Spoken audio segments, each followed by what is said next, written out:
ეს იყო რაც მინდოდა მეთქვა, თუ გაქვთ შეკითხვები, შემიძლია გიპასუხოთ.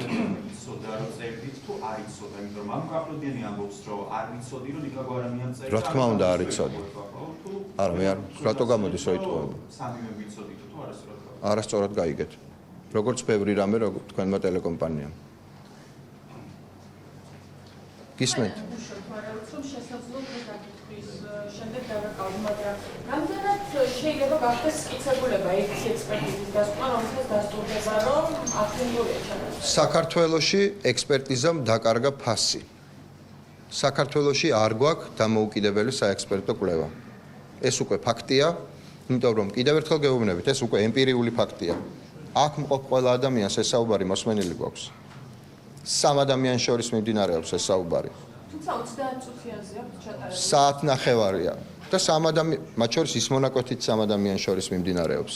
და კიდევ ერთხელ გეუბნებით, მოусმინეთ კარგად და მიხვდებით რომ მე სხვა ადამიანსაც ველაპარაკები იმ საუბარში.